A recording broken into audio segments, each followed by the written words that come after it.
Hello, salut à tous et à toutes. Aujourd'hui on se retrouve pour une nouvelle vidéo et aujourd'hui c'est une présentation du petit moustique que vous voyez passer juste ici. Donc la première vidéo de la série sur mon histoire avec mon chien, donc Ika. Du coup aujourd'hui je vais vous présenter un petit peu Ika, d'où elle vient, quel âge elle a, quelle race, etc. Et un petit peu du coup comment je l'ai rencontrée et comment elle est rentrée dans ma vie. Du coup c'est parti.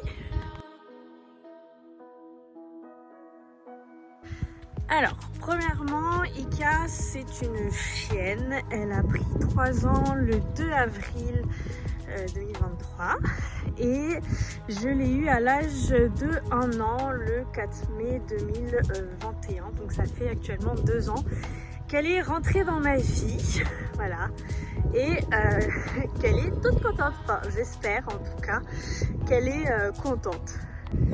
Du coup Ika ne vient pas de France, elle vient d'Espagne, elle a été retrouvée dans la rue par l'association du coup par laquelle je l'ai eue, ivre morte sur la voie publique, et de ce que l'on sait, son propriétaire l'a laissée dans la rue la journée quand il allait travailler. Après je pense qu'il l'avait quand même la nuit, parce que quand je l'ai récupérée elle était relativement propre, ça m'a évité de faire l'éducation sur les pipis caca la nuit.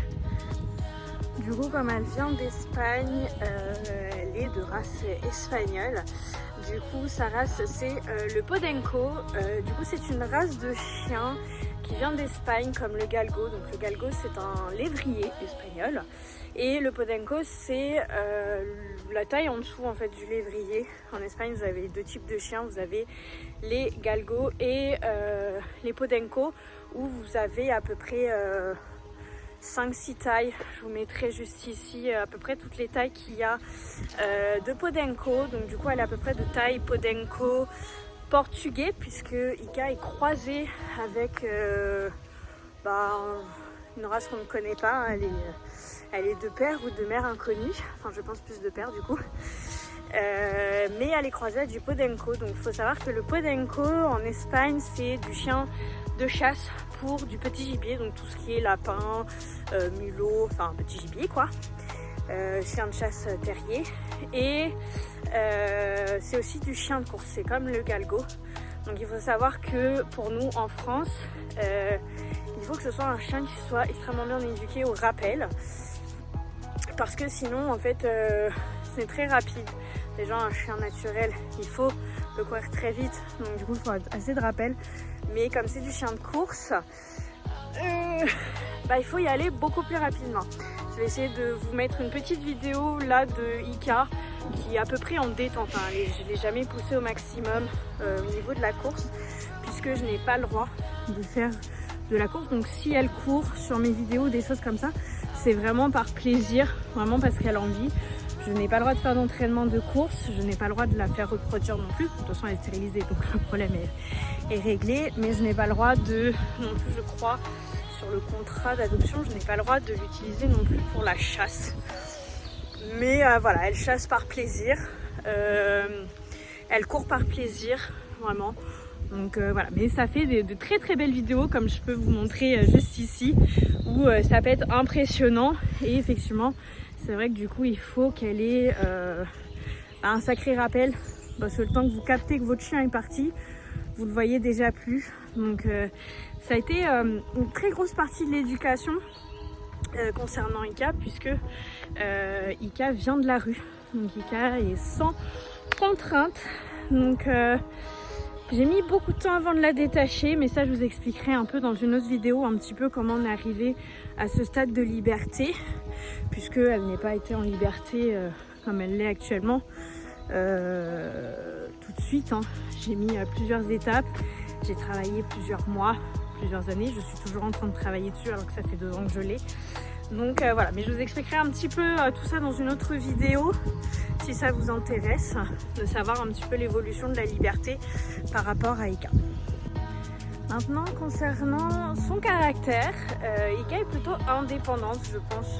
Déjà, je pense que c'est dans son caractère plus son passé qui fait que voilà, elle a été dans la rue, elle s'est battue pour survivre, pour pouvoir manger, pour pouvoir boire, trouver des places pour dormir. Il faut savoir qu'en Espagne il fait très chaud, donc Bon, au moins elle est habituée à la chaleur, hein. Clairement l'année dernière, la canicule pour elle, il n'y avait pas de souci. Bon, elle souffrait quand même un peu de la canicule, hein, comme tout être humain.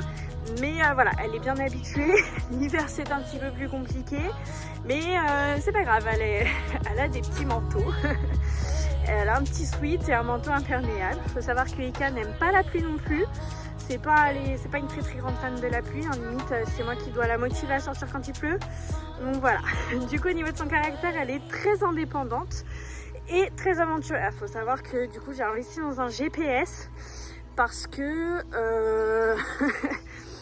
ça m'arrive que Ika parte du coup à des kilomètres chasser.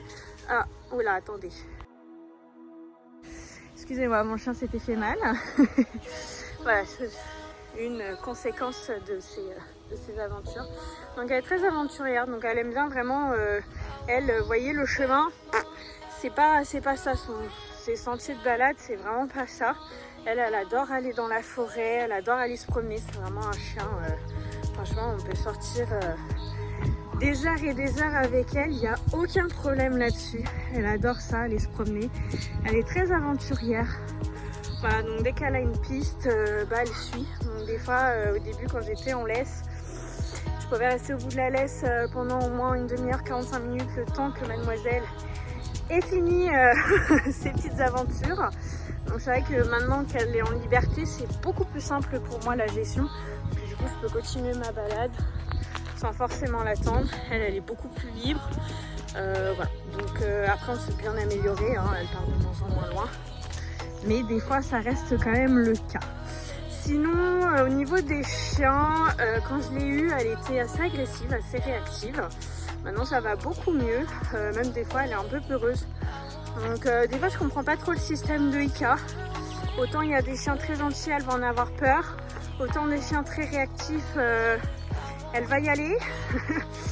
Donc voilà, autant il y a des situations elle va y aller, autant il y a des situations elle va avoir peur. Donc des fois je comprends pas trop le système, le mouvement, enfin je comprends pas son cerveau parfois, mais voilà, elle reste beaucoup plus posée, du coup elle est assez sociable du coup maintenant sur les chiens. Après c'est comme tout être humain, tout être vivant, elle s'entend avec certains et d'autres non, hein, c'est normal. Voilà, c'est tout ce que j'ai à peu près à dire sur le caractère. Elle est très câline, elle est devenue très câline, très proche de l'homme. Mais c'est pas pour autant que du coup, elle va rester vraiment au pied tout le long de la balade. C'est vraiment quelque chose, elle aime bien être proche de moi, faire des câlins, des choses comme ça. Mais elle aime bien partir à des kilomètres de moi aussi. Voilà, c'est vraiment... Mais non, elle est devenue beaucoup plus câline, beaucoup plus proche de l'homme. Assez peureuse des hommes, le sexe masculin. Mais sinon, voilà, très câline, très proche de l'homme, mais en même temps très indépendante et très aventurière. Voilà, donc cette vidéo est terminée. Je pense avoir fait le tour de la présentation de Ika, hein, voilà, de ce petit chien qui partage ma vie. Je pense que je vous ferai une vidéo un peu explicative, un peu plus en détail de la race Podenco si ça vous intéresse, un peu son histoire, d'où ça vient, etc. Et un peu le caractère, un peu les caractéristiques, etc. Et je pense que du coup je vous ferai aussi une vidéo explicative un petit peu de l'évolution de la liberté. C'est un très gros point d'éducation, comme je vous ai dit un peu plus tôt dans la vidéo, dans notre relation. Et la chose que j'ai travaillé le plus sur Ika et qui nous a amené à avoir cette relation actuelle. Je pense que sans la liberté, on n'en serait pas là. Donc je pense que je vous ferai une vidéo sur ça. Et puis si vous avez aimé cette vidéo, n'hésitez pas à la liker, à la partager et puis à la commenter aussi. Moi je vous fais de gros bisous.